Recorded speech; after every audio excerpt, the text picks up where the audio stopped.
Good morning. My name is Zania and I'll be giving a speech on bullying. So today I'm going to inform you and increase the audience's existing knowledge on bullying, statistics, as well as the effects bullying can cause. To broaden one's knowledge about bullying, I would like for you to acknowledge that bullying can affect one physically, mentally, and psychologically. According to National School Safety Center, in today's generation, there are approximately 2.1 million bullies and 2.7 million victims.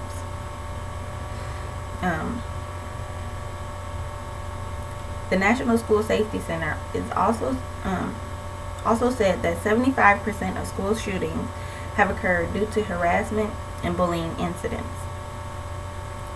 So, I'll be going into detail to expand your knowledge on the effects of bullying, the types of bullying, and how bullying has evolved.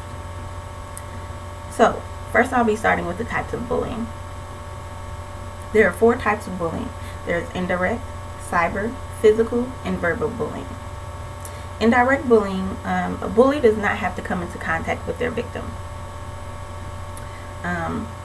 This can be done by spreading rumors or harassing calls or text messages. Cyberbullying is the use of, or it's strictly the use of technology to harass, torment, and psychologically harm their victim.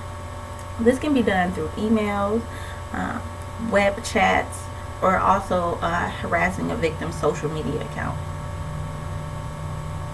There's physical bullying, which is just that, it's physical. This can be done by punching, slapping, kicking, or taking someone's personal items. And lastly, there's verbal bullying. This is done by threats. A bully can make lewd remarks, racist and or homophobic comments, or things of that nature. Now let's talk about the evolution of bullying. 20 years ago, bullying typically took place as a face-to-face altercation.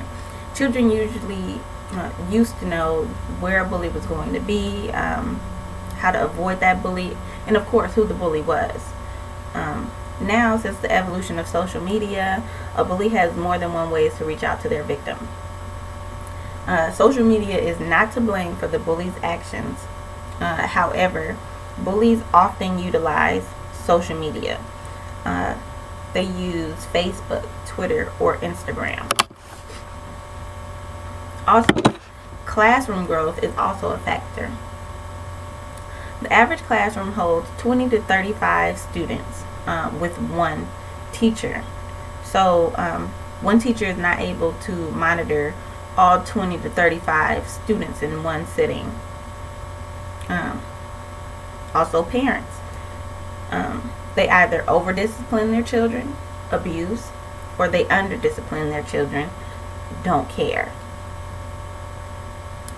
So now that you know about the evolution and how it's grown and some factors into bullying, let's talk about prevention. So now that bullying has been brought to the nation's attention and more people have created foundations, websites, and help centers. One way to discuss bullying is talking. Whether you're a parent, a teacher, or even a peer, as long as it's talked about and it's acknowledged, and it's out there, making people aware. There are multiple foundations which set out missions to prevent bullying, explain effects, laws, what parents and children can do, statistics. There's multiple foundations that can help with that. And lastly, prevention starts at home. Parents must take the time out of their day and discuss with their children, or even ask their children if they're being bullied. Have they been a victim of bullying?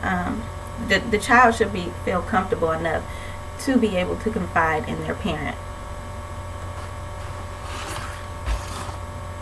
So now, since you've been informed about bullying and its effects and prevention, let's recount what we have discussed. So, to summarize what we have discussed, we've discussed the types of bullying, how bullying has evolved, as well as how bullying can be prevented. I am confident that you have a better understanding and more widespread knowledge of the subject. If you ever come into contact with a bully or witness a bullying event, please be proactive about it. Don't allow it to occur. Stand up against them by reporting them to the appropriate authoritative figures. Bullying is never okay.